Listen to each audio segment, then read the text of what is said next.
Tal? Reciban un saludo hasta donde quiera que se encuentren. Comparto información sobre un tema que es polémico, pero que tiene más desventajas que ventajas para quien esté frente a grupo y además es de observancia para el personal directivo y de supervisión. Lo he titulado Antes de reprobar a un alumno, vea estas referencias y valídelas. Comenzaré diciendo que la evaluación es un proceso y como puede ver, hay un documento que podría ser conocido por usted en la parte de atrás. Es el cuadernillo número 1 de la colección de herramientas para la evaluación en educación básica. En él se define el proceso de evaluación y se divide en 4 partes: medir, estimar, calificar y acreditar. El Plan de Estudios 2022 marca una diferencia entre acreditar y el resto, incluso asocia la calificación hasta la acreditación. Por el momento en que se graba este video habrá que esperar si será así. Por lo pronto, el calificar no implica una boleta ni el uso de la escala oficial, aunque habría que llegar a ella en algún momento, como en la acreditación.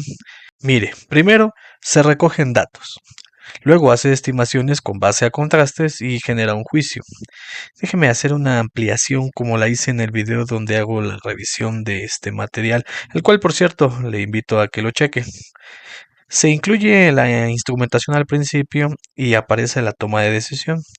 Lo primero es necesario, pero no significa que con eso cumplió con el proceso. Apenas le permite realizar mediciones. Si mira el circuito de la línea sólida, verá que después del análisis de datos se presenta un momento de decisión y esta debe responder a dos finalidades: la mejora del aprendizaje del alumnado y de la práctica docente. En la parte de atrás puede ver los otros cuadernillos de la colección que se asocian fuertemente con cada una de estas operaciones. El 4 en la instrumentación, el 12 en la estimación y decisión como medida preventiva, el 3 en cuanto al alcance del currículo a corto plazo y el 5 al momento de comunicar los resultados. En este canal puede encontrar las revisiones de los cuadernillos del 1 al 4. Próximamente estará el 5. Le invito a que valide su proceso de evaluación o el de los docentes a su cargo con base en este diagrama. Ahora veamos el marco regulatorio comenzando desde la Ley General de Educación. Usaremos la referencia del artículo 20 y el 77 que dicen lo siguiente: del 20, que las maestras y los maestros acompañarán a los educandos en sus trayectorias formativas, propiciando la construcción de aprendizajes para acercarlos a la realidad a efecto de interpretarla y participar en su transformación positiva. Parece que contextualización aparece en ese párrafo. Y del artículo 77, en la formulación de las estrategias de aprendizaje, se fomentará la participación y colaboración de niñas, niños, adolescentes y jóvenes con el apoyo de docentes y las demás figuras que aparecen ahí. Bueno, del artículo 20 lo podemos desarrollar con base a las fundamentaciones de los planes de estudio 2017 y 2022, que son los que en teoría van a estar coexistiendo, y estas referencias pues vamos a ver de qué se tratan. Comenzando con la del 2017, recuerde, se ha dicho en el transitorio número 2 y 3 que el acuerdo 12-10-17 por el que se emite el plan de estudios de aprendizaje clave habrá de estar con los alumnos de segundo y tercero de preescolar y de secundaria, así como de segundo a sexto de primaria, por lo que pues estamos colocando esta referencia como válida. Y mire, habla de que el enfoque formativo se le considera así cuando se lleva a cabo con el propósito de obtener información para que tome decisiones y conduzcan al cumplimiento de los propósitos educativos. Note que es recoger información y toma de decisiones. Lo acabamos de ver en el diagrama inicial. Del segundo párrafo, la articulación de la evaluación con su práctica cotidiana es un medio para conocer el proceso de aprendizaje e identificar el tipo de apoyos que requieren. Esto es para crear nuevas oportunidades de aprendizaje. Aquí eso es lo que se resalta. Esto último, la creación de esas oportunidades, esto lo puede encontrar en el cuadernillo número 2. Bien, cambiando de plan de estudios ahora con el 2022, vamos a ver estas referencias de interés. En el primer párrafo La evaluación. Función principal, retroalimentar el proceso educativo a través del diálogo, desencadene procesos de autorreflexión para identificar logros, obstáculos y trazar acciones de mejoramiento. Mire, aquí hay una armonía con lo del plan anterior, incluso con los cuadernillos, que sería el plan 2011. Del segundo se habla de un diálogo con los atributos de que haya participación. Y mire, han señalado la observación sistemática como algo necesario. Y esto pues ya, la intervención dialógica no se mencionó en el anterior, pero por la información que había seleccionado, de igual manera también está. Finalmente, se evalúa para poner en evidencia el trayecto recorrido y el que falta por andar. Aquí viene esta diferenciación marcada. La evaluación de los aprendizajes y la acreditación responden a dos momentos diferentes. Bien, sobre este apartado, el tema 6, puede consultarlo y el resto del plan de estudio aquí en el canal. Le voy a dejar la liga de la lista de reproducción donde usted puede encontrar las 8 secciones que han sido revisadas si es que le son de interés. Bien, vamos a construir un diagrama que debe de cumplir antes de colocar a un alumno en calificación reprobatoria. La siguiente parada son las funciones del docente en los acuerdos 96, 97 y 98 de primarias, secundarias técnicas y secundarias generales respectivamente. Preescolar no está contemplado porque no existe este caso por el que se está generando este video. Comencemos con las funciones de primaria. Tenemos al artículo 18, corresponde al personal docente, fracción primera, responsabilizarse y auxiliar el desarrollo de la formación integral. Y la relevante es la fracción tercera, adecuar las tareas educativas a las aptitudes, necesidades e intereses para el desarrollo del contenido programático y a las circunstancias del medio. Mire, aunque no esté explícito el proceso de evaluación, se puede asumir que de esta fracción tercera, el adecuar las tareas educativas ya es un momento de toma de decisión. Por otro lado, a las circunstancias del medio ya podemos asociarlas con un proceso de contextualización. Bien, vamos con acuerdo 97, caso de secundarias técnicas. Es el artículo 25. Los profesores son responsables, entre otras cosas, del proceso de enseñanza-aprendizaje. En el 26, lo que corresponde a ellos, si es de interés, las fracciones tercera y quinta. Seleccionar la metodología que juzguen adecuada y responsabilizarse de su correcta aplicación. Y evaluar el aprendizaje de conformidad con las normas emitidas al respecto. Mire, metodología y evaluación, responsabilidad del docente, y hay que sujetarse a las normas, las vigentes. El acuerdo tendrá más años atrás, pero harán mención al que esté vigente. Vamos para el caso de secundarias generales, es el acuerdo 98. Y aquí encontramos en el artículo 22 que el personal docente es el responsable de, también entre otras cosas, el proceso de enseñanza-aprendizaje. En el 23 encontramos lo que corresponde a ellos y seleccionamos la fracción tercera, quinta y sexta. La tercera, emplear una metodología y responsabilizarse, es similar a técnicas. En la quinta, adecuar las tareas educativas a las aptitudes, necesidades e intereses de los alumnos hacia el tiempo previsto en el desarrollo, la consecución de objetivos y, mire, circunstancias del medio. Otra vez contextualización, aquí es muy semejante en el caso de primarias. Y tal como están técnicas, en la fracción sexta evalúa el aprendizaje conforme a las normas establecidas al respecto. Bien, aquí entonces ya tenemos información sobre qué es lo que corresponde a quien está frente a grupo y lo que debiera de hacer con relación a el proceso de evaluación. Es importante esta pausa que vamos a hacer ahorita, porque si está pensando en reprobar a un alumno, hágase la siguiente pregunta. ¿Cumple con lo que hasta ahora le corresponde, dependiendo el nivel en el que esté? Es que es algo que cualquier autoridad deberá revisar en la práctica docente, más lo que le sigue. Es decir, el que ya apareció ahorita, la normatividad vigente al momento en que se graba este video, el acuerdo 110319.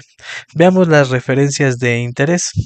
Vamos a comenzar con el artículo número 2, que es criterios de evaluación, que habla de que la evaluación del aprendizaje constituye una fuente de información para verificar el cumplimiento del derecho a la educación. Aquí ya se fueron más arriba.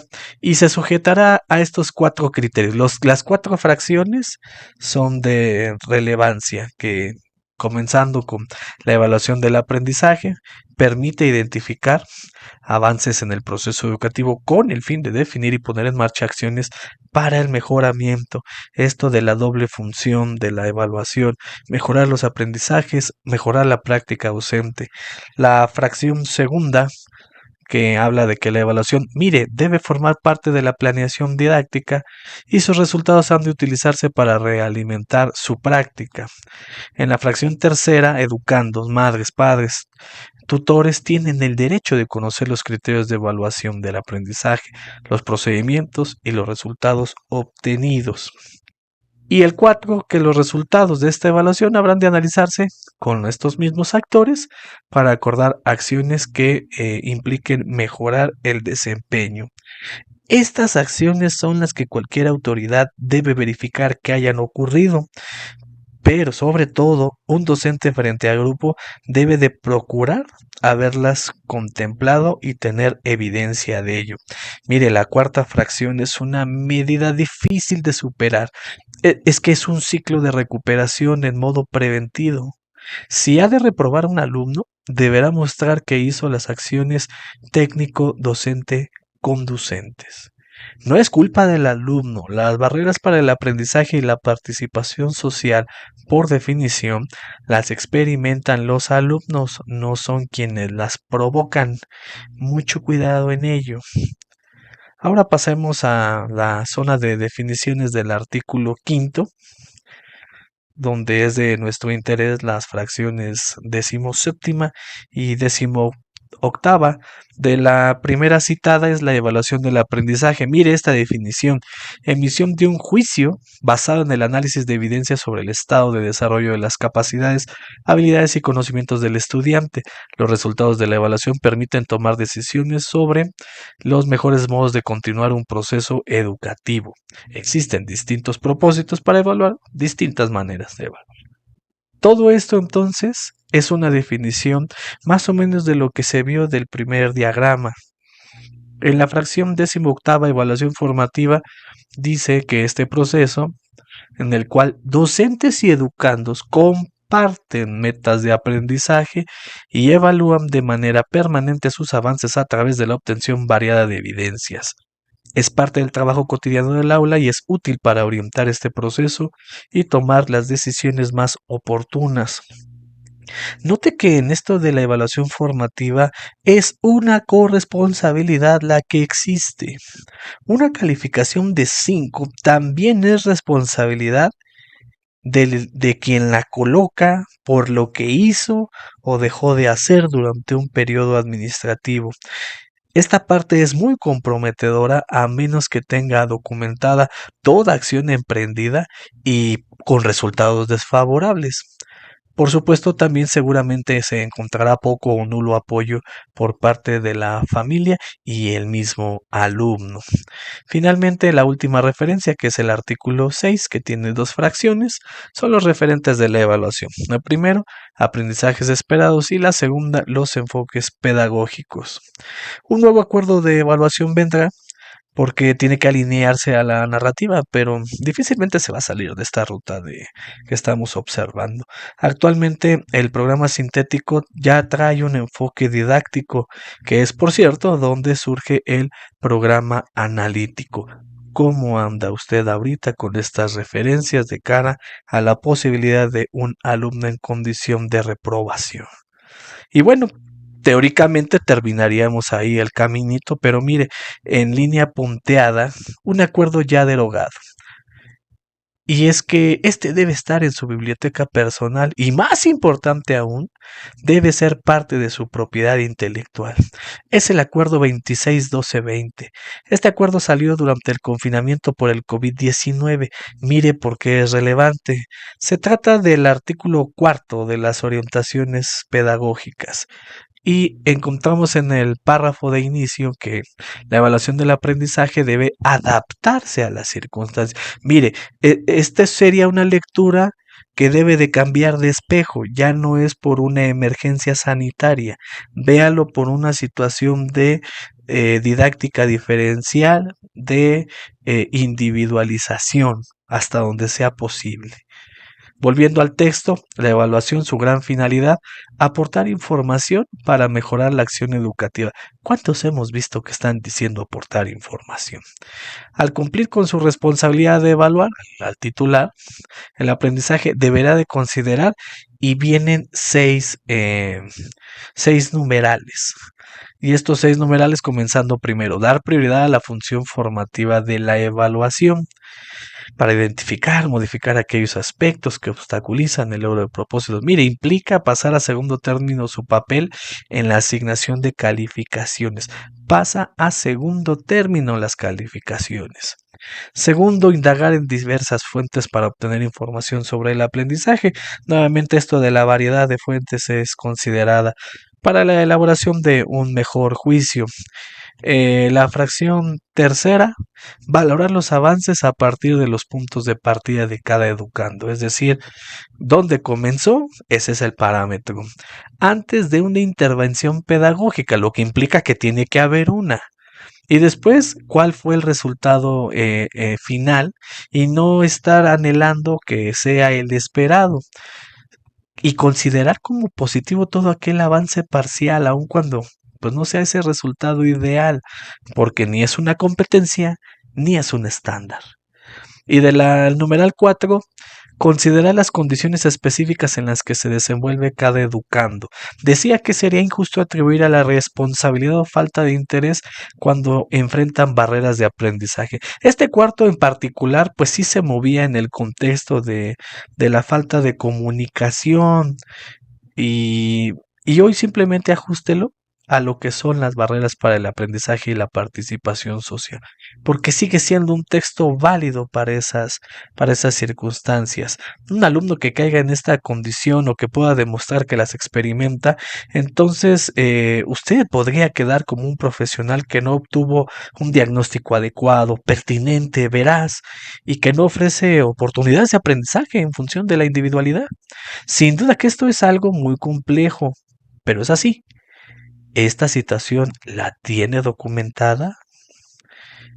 Bueno, mire qué tan relevante fue este acuerdo que hasta rescataron esta parte en uno que parcialmente sigue vigente, el acuerdo 110622, que terminará sus efectos totales al término de este ciclo escolar 2022-2023, porque tiene que ver con el plan de reforzamiento, seguramente usted lo recuerda.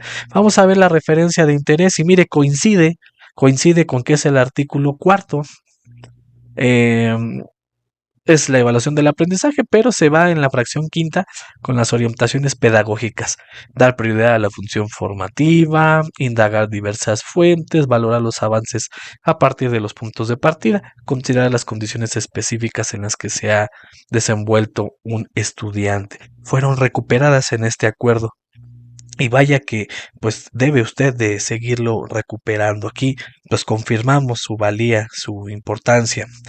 Bien, ahora vamos a reunirnos con la otra referencia que fue el artículo 77 de la Ley General de Educación, donde se debe involucrar a todo mundo y se encuentra enlazado al acuerdo 110319 a través de su artículo tercero, donde vemos que se define a los sujetos participantes y que en la aplicación de estas normas deberá garantizarse la participación activa en el proceso educativo de autoridades, docentes, madres, padres de familia o tutores y educandos. Todos están ahí presentes, ahí los tiene, los contempló en la elaboración de su planeación, de su proceso de evaluación, deberá tener evidencia de ello. Bien, aunque ya no forma parte del diagrama, deberá considerar al Acuerdo 717 con una referencia que fue muy citada en ciclos escolares anteriores y se encuentra en el artículo sexto, fracción B, y viene una serie de viñetas. Habrá que posicionarse en la viñeta número 6 y 7 que dicen lo siguiente. Primero, el inciso B corresponde a la normalidad mínima de operación escolar. La viñeta 6 habla de que todo el tiempo escolar debe ocuparse fundamentalmente en actividades de aprendizaje y la 7, que las actividades que propone el docente deben lograr que todos los alumnos estén involucrados en el trabajo de clase. Mire, aquí se lo pongo porque nunca será bien visto que utilice sus clases para calificar a aquello que tenga pendiente. El tiempo de clase debe ser para estos fines que usted está viendo. El proceso de evaluación, sí, es ingrato. Muchas cosas van a parar a casa. Una rúbrica, por ejemplo, pertenece a una técnica llamada análisis del desempeño. Usted requiere de un producto o servicio para poder contrastar contra sus referencias genuinas y hacer un juicio, mismo que le obligará a tomar una decisión. Una rúbrica aplicada en un salón de clase en tiempo de ejecución hablará de quien no sabe que es una técnica de este tipo. Los instrumentos no se usan por ser populares, se utilizan en función del momento del proceso. Tenga muy presente eso. Y bueno, pues así es como queda su instrumento de validación, este que tiene en pantalla. Ahora sí, pregúntese si supera todas estas indicaciones antes de pensar en reprobar a un alumno. Por supuesto que hay casos de excepción. Quizá el más común de ellos es aquel que casi no se presenta en la escuela. Y así usted debió dar parte a sus autoridades para que se haga lo conducente. Todo por escrito, papelito habla. Y si hicieron contacto, entonces, ¿cómo presentó su diferenciación didáctica debida al caso?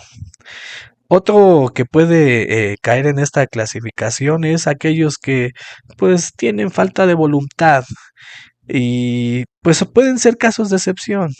Aquí solo asegúrese que sus soluciones no fueron, ya le dije, no hace caso, sus papás no vienen, sus papás no ayudan, o peor aún, lo anda separando del salón de clase. Esas no son soluciones técnicas propias de la docencia. Habrá que revisar qué medidas son las que usted instrumentó. Y mire, para finalizar, como dato cultural, las finalidades de la evaluación, es decir, la mejora de los aprendizajes y de la práctica docente ya estaban establecidas desde muchos años antes atrás. Este es el Acuerdo 3810 de 1976 y verá que no es mentira lo que le estoy diciendo. Le hago la atenta invitación a que escuche el podcast de este canal, el episodio número 7, donde se habla sobre la confusión histórica entre el proceso de evaluación y calificación. Ahí le presenté un análisis platicado de los acuerdos secretariales desde este hasta el 110319 y verá que en todos hay dos cosas que nunca cambian. Y ya en este pues vamos a revelar parte de esas dos situaciones que no cambian. Esta es la introducción donde se autoriza que los procedimientos de evaluación del aprendizaje y aquí van a comenzar las referencias técnicas. En el apartado C sobre evaluación educativa habla de que este proceso es una actividad sistemática y permanente que permite comprobar el nivel en que se logran los objetivos propuestos. Entiéndase objetivos propuestos como la narrativa actual, lo que se busca el día de hoy, pero a final de cuentas será una actividad sistemática y busca comprobar algo en consecuencia. Después en el apartado D, principios generales de la evaluación, mire lo que tenemos, que la evaluación debe ser integral, permanente, sistemática y flexible. Ya está señalando que deberán participar todas las personas que forman parte del proceso educativo, incluyendo el mismo alumno. Para que se cumpla con la función orientadora, debe de poner en manifiesto los aciertos y deficiencias del proceso educativo, es decir, autoevaluarse uno como docente, quien está frente a grupo, la otra finalidad de la evaluación. Eso también usted lo ha estado haciendo, usted ha encontrado quizá que usted pudo contribuir con esa baja en el desempeño. Es duro, pero también es parte del ejercicio diario. Seguimos leyendo, deberá servir de base para la planificación mediata e inmediata y que se utilizarán instrumentos y procedimientos adecuados. Acá llegamos al apartado E sobre la evaluación del aprendizaje y vemos que el proceso tiene aspectos, medición, interpretación y juicio de valor, y se define cada uno de ellos. Mire la similitud que se tiene con el diagrama con el que comenzamos este video. Periodicidad de la evaluación, ahí como este fue sacado del PDF que se transcribió, pues algunas cosas como que no corresponden. Y habla de que hay una evaluación inicial, continua y final. Hoy estamos experimentando ligeros cambios en la terminología, pero dentro de lo que representan en tiempo de ejecución, creo que no. Al final, mire, hasta ellos indicaban una diferenciación, que la evaluación final se lleva a cabo al término del curso y no debe confundirse con el tradicional examen final. Mire, ya desde ahí consideran que la prueba en sí, pues no era relevante, y aquí usted lo puede leer con calma, todo lo que está en amarillo, azul y verde. Y técnicas de evaluación. Ahorita en el plan de estudios 2022, pues tenemos unas similitudes, dado que le hablan mucho acerca de la observación y de la observación sistemática y lo que se puede encontrar mediante esta técnica. Ponen ejemplos como la entrevista, registros anecdóticos, listas de control, escalas estimativas. Mire, eso los puede encontrar en el cuadernillo 4. Ya hablan de la autoevaluación del alumno, le confieren trascendencia formativa, y esto para formular un juicio valorativo del aprendizaje, que es un proceso que debe ser captado y procesado por el maestro, y que pues se requiere de suficientes técnicas de evaluación, que no sea de una sola fuente. Y bueno, técnicas experimentales donde poner al sujeto en una situación determinada. Hoy puede ser en una situación problema. Pruebas pedagógicas, sociograma, mire, para ver las interacciones sociales observadas en un grupo para establecer relaciones positivas. Bien, ahora usted tiene la última palabra, si se debe reprobar a un alumno o no. Le doy un consejo no pedido. No se trata de que porque no le entregó nada, entonces usted solo es una mesa de pedidos, y las funciones del docente que revisamos anteriormente están muy lejos de establecer algo así. Sin duda que se requiere de un gran esfuerzo por hacer que el alumnado se involucre en su propio proceso de aprendizaje, pero es el desafío que se tiene en esta profesión. No debe ser de desconocimiento de nadie, y si fuera el caso, entonces ahora ya sabe que lo debe hacer, y sabrá que las acciones administrativas que puedan haber tienen sustento. Polémico tema, pero el profesional de la educación debe afrontar estos desafíos. Como siempre, le agradezco el favor de su atención. Cuídese mucho y hasta la próxima.